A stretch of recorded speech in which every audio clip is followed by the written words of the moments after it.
নোয়াপাড়া বিধানসভার বিধায়িকা মঞ্জু বসুর সঙ্গে প্রাক্তন বিধায়ক সুনীল সিং এর দ্বন্দ্ব প্রকাশ্যে। নোয়াপাড়া বিধানসভার বিধায়িকা মঞ্জু বসু এক জনসভায় প্রাক্তন বিধায়ক সুনীল সিং সম্পর্কে বলেন, উনি একবার বাই ইলেকশনে জিতেছিলেন। সুনীল সিং কখনো বিজেপি কখনো তৃণমূলের লোক, বুঝে উঠতে পারেন না তিনি কোন দল। শুভেন্দু অধিকারী যেদিন গারুলিয়া এসেছিলেন সেই দিন শুভেন্দু অধিকারী পদ্মফুল দিয়েছিলেন সুনীল সিংকে। মঞ্জু বসু বলেন, তিনি বিজেপিতে পা রাখার জন্য প্রস্তুত, তৃণমূলের টিকিট পাবেন না, তাই আগে থেকে বিজেপিতে পা রাখার চেষ্টা করছেন। তার পরিপ্রেক্ষিতে এবার মুখ খুললেন তৃণমূলের প্রাক্তন বিধায়ক সুনীল সিং। তিনি দাবি তোলেন তাকে তৃণমূলে কোনো মিটিংয়ে বা মিছিলে ডাকা হয় না। আজ তৃণমূলের একটি সভা ছিল গারুলিয়ায় আজাদ হিন্দ সংঘের মাঠে সুনীল সিং এর বাড়ির সামনে, সেখানেও ডাকা হয়নি তাকে। তিনি দাবি করেন, আমি তৃণমূল কংগ্রেসের ওয়েটিং লিস্টে আছি, 2024-এ এমপি ইলেকশনের পর থেকে আমাকে আর ডাকা হয় না। এখন যিনি বিধায়িকা মঞ্জু বসু তাকে কেউ পায় না, তিনি কোথায় থাকেন কেউ জানে না। মঞ্জু বসু যতবার ভোটে দাঁড়িয়েছেন আমি পাশে থেকে জিতিয়েছি, আমি এই বিধায়কের জন্য কোন ঠাসা হয়ে আছি। প্রাক্তন বিধায়ক বনাম বর্তমান বিধায়কের সঙ্গে দ্বন্দ্ব প্রকাশ্যে এলো। অথচ তলায় আছে, সেখানে ভালো লাগছে না বা অবস্থা ভালো নেই বলে আবার তার পেছন পেছন ছুটে পদ্ম ফুল হাতে নিতে গেছে, উপহার দিতে গেছে। আপনারা তাকে চিহ্নিত করেন এবং তাকে সম্পূর্ণভাবে বয়কট করুন, এটা আমি বলবো আমার নির্দেশ। কারণ আমার নোয়াপাড়ায় এইরকম দ্বিচারিতা চলবে না। একটা এক ঘাটি জল খেতে হবে, একবার এখানে একবার ওখানে, সুবিধাবাদী মতো এবং বহিরাগতদের মতো এইরকম ভাবে কাজ করা চলবে না। কারণ অনেক কষ্টে নোয়াপাড়াটাকে আমাদের সাংগঠনিক দল থেকে মজবুত করা হয়েছে, তা আপনাদেরই কল্যাণে। এই গারুলিয়া পৌরসভা অত্যন্ত বলিষ্ঠ এবং আমাদের চেয়ারম্যান রমেন দাস অত্যন্ত লড়াই করে এসেছে, কারো দয়ায় সে বসে নেই। চিরকাল সিপিএম এর সঙ্গে লড়াই করেছে এবং মার খেয়েছে।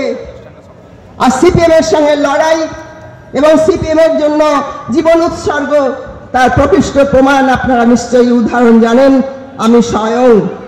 তাই লড়াই কাকে বলে এবং ত্যাগ কাকে বলে আর কারো কাছ থেকে শিখতে হবে না, এটা আমি জোর গলায় বলছি। আমাকে কোনো ইনভাইট করা হয়নি, আমি তৃণমূল কংগ্রেসের ওয়েটিং লিস্টে আছি, ভোটিং লিস্টে আছে। কখনো আমাদের জানানো হচ্ছে না 2024-এ এমপি ইলেকশনের পরে। দেখুন, বিধায়িকা কি বলেছেন, আরও কোনো বিধায়ক বলেছে? এই বিধায়িকা কি বলেছেন, এই বিধায়িকার মতন নেই। দুয়ারে সরকার যেমন হচ্ছে, দুয়ারে বিধায়িকা নেই এখানে। নওপাড়া বিধানসভাকে বিধায়িকায় কেউ পায় না, বাড়িতে গেলেও পায় না, আর গেলেও 3 ঘন্টা বসতে হয়। তো উনি দুয়ারে সরকার, উনি বিধায়িকা, আর দুয়ারে বাড়িতেও বিধায়িকা নেই।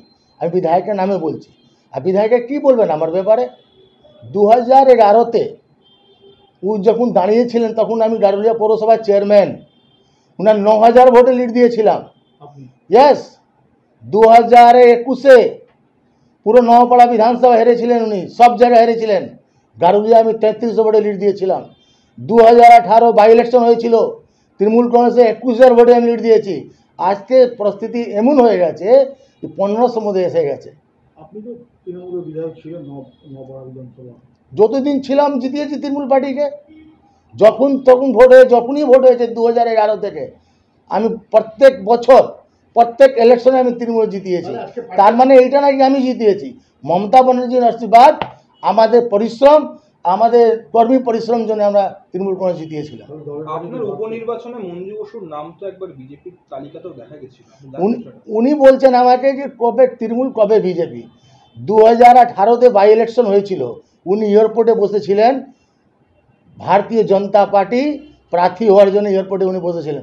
উনি বললে শোভা দেবে না, উনি যত বলবেন আমার ব্যাপারে মানুষ, নওপাড়া মানুষ অন্তত নেবে না। Bureau report, news Banga time. St. Augustine's Day School, Barakpur. Success for every child. Admission open 2026 to 2027. Contact number 900793 4555.